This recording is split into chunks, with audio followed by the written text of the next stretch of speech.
सहारनपुर देहात कोतवाली पुलिस ने हत्या की वारदात का चौंकाने वाला खुलासा किया है। बागपत के एक डॉक्टर ने लोन से बचने के लिए एक युवक को अपनी कार में जिंदा जलाकर मौत की घाट उतार दिया। आरोपी का मकसद था कि लोन के 20 से 25 लाख रुपए न चुकाने पड़े। पुलिस ने हत्यारोपी को गिरफ्तार कर लिया है। पुलिस लाइन में एसपी सिटी अभिमन्यु मांगलिक ने बताया कि 23 दिसम्बर को जब्बार अली निवासी बीजापुरा ने नहर पुल के पास पटरी पर जली कार की सूचना दी थी, जिसके अंदर एक व्यक्ति का शव जला हुआ है।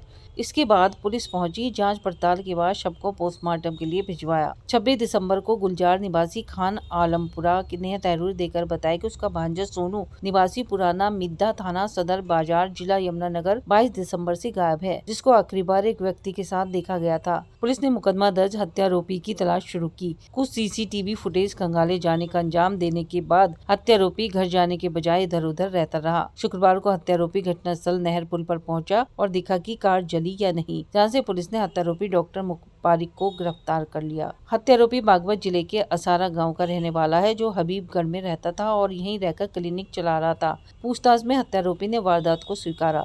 बताया कि उस पर 20 से 25 लाख रुपए का कर्ज है। कर्ज से बचने के लिए कार में शव की तलाश थी, जिससे अपने को मृत दिखा सकूं। उसकी पत्नी मृत्यु प्रमाण पत्र बनवाकर बीमा आदि के रुपए ले लेती। जी हाँ, कोतवाली देहात क्षेत्र में बहुत रोचक घटना हुई है, जिसमें 23 तारीख की सुबह ये सूचना मिलती है स्थानीय पुलिस को कि बिजोपुरा नहर के पास एक गाड़ी है, मारुति 800, वो पूरी तरह से जल गई है। उसमें एक व्यक्ति बैठा हुआ है, वो भी पूरी तरह से जल चुका है। वहाँ पर तुरंत हमारी पुलिस टीम पहुँचती है, फॉरेंसिक टीम पहुँचती है। गाड़ी में से डेड बॉडी को निकाला जाता है। उसके बाद इस गाड़ी का जो प्लेट पे नंबर था, उससे गाड़ी ट्रेस की जाती है, तो पता चलता है गाड़ी ओरिजिनली कोई कानपुर का ओनर है, जिसके पास ये गाड़ी जिसके नाम पे रजिस्टर्ड है। उस गाड़ी को जब हम ट्रेस करते हैं तो पता चलता है गाड़ी 8 बार बिक चुकी है आगे। और अभी रिसेंट में 2-2.5 महीने पहले डॉक्टर मुबारक नाम के व्यक्ति ने ये गाड़ी को खरीदा था। इसके बाद ये जब पूरी तफ्तीश चली रही होती है, तभी एक सोनू नामक व्यक्ति है, उसके परिजन आते हैं। वो थाने पे सूचना देते हैं कि ये जो सोनू है, जो मूल रूप से यमुनानगर का रहने वाला था और अभी हबीबगढ़ में रह रहा था, उन्हें शक है जो अभी गाड़ी जली थी बिजोपुरा नहर के पास, उसमें जो डेड बॉडी है वो उसकी हो सकती है। क्योंकि जो डॉक्टर मुबारक है, वो उस पर लोन इतना ज़्यादा चढ़ गया था कि वो अपनी मौत की साजिश रचने की प्लानिंग कर रहा था और वो डेड बॉडी और पुरानी गाड़ी भी ढूंढ रहा था, ऐसा उनके द्वारा बताया गया। इसमें जब हमने पूरी जांच तफ्तीश करी, तो इसमें हमने जब डॉक्टर मुबारक को पकड़ा, तो उसके द्वारा पूरी घटना को कबूल लिया गया है। उसने बताया कि उस पर करीब 26 से 30 लाख रुपए उसने उधारी ले रखे थे, और भी उसने जो गाड़ियां और जो अपना घर था उस पर भी उसका लोन चल रहा था। और वो बहुत दिनों से इस लोन से छुटकारा पाने के लिए, अपना डेथ सर्टिफिकेट बनाने के लिए एक प्लानिंग कर रहा था, जिसके तहत उसको एक पुरानी गाड़ी चाहिए थी और एक डेड बॉडी चाहिए थी। डेड बॉडी के लिए उसने काफ़ी जब ऊपर संपर्क भी किया था कि कोई लावारिस लाश मिलती है, तो उसको प्लानिंग के तहत उसको अपनी ही आइडेंटिटी दिखा के, उसको मरा हुआ दिखा के अपना डेथ सर्टिफिकेट बनवा लेगा, जिससे उसके सारे लोन और इंश्योरेंस क्लेम भी उसको मिल जाएगा। और इसी प्लानिंग के तहत उस दिन भी जब इसको डेड बॉडी नहीं मिल पाई, काफ़ी प्रयास के बाद, तो इसकी सोनू से बात हुई। सोनू को ये पहले से ही जानता था, क्योंकि उसके बहनोई के कारखाने में, जो डॉक्टर मुबारक हैं उसके बहनोई के कारखाने में काम करता था। कभी कभार ये उससे पैसे मांग कर शराब भी पीता था सोनू। तो उस दिन ये 22 तारीख की शाम को एक ढाबे पे पहुंचता है, जहाँ सोनू उसको मिलता है।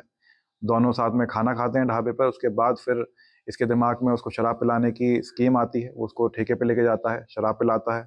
जब काफ़ी नशे में सोनू हो जाता है, तो उसको गाड़ी में एक जगह रखकर, जहाँ पर ये गाड़ी जली थी, वहाँ पर गाड़ी को पार्क कर दिया जाता है।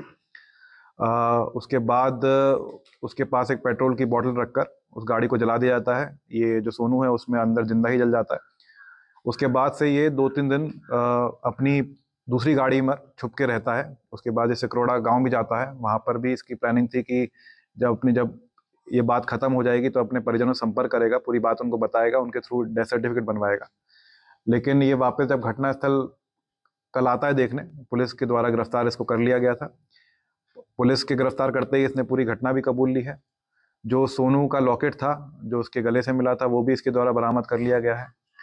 जो इसके कागजात थे सोनू से संबंधित, या इसके लोगों के कागजात थे, वो भी इससे बरामद कर लिए गए हैं। हमने सीसीटीवी फुटेज भी इसमें कलेक्ट करी है, जिसमें दिख रहे हैं साथ में गाड़ी में जाते हुए, जिसमें ठेके पे शराब लेते हुए सोनू दिख रहा है।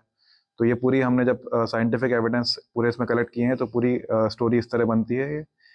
इसको अब पकड़ लिया है, इसने अपना जुर्म इकबाल भी कर लिया। इसी घटना में, एक हत्या के घटना में इसका मुकदमा पंजीकृत करके इसको आज जेल भेजा जा रहा है। जी हाँ, जब हमने से गहनता से पूछताछ करी है, पत्नी से ही पूछताछ करी है, तो उसमें बात ये निकल के आ रही थी कि पत्नी को ये प्लानिंग का पता नहीं था कि ये किसी जिंदा आदमी को मार देगा। उसको यही बताया गया था कि एक मृत डेड बॉडी ढूंढ रहा है, जिसके साथ ये मिलकर ये पूरी साजिश रचेगा। तो अभी तक तो पत्नी की संलिप्तता नहीं आई है, लेकिन आगे अभी तक गहनता से विवेचना चल रही है इसमें।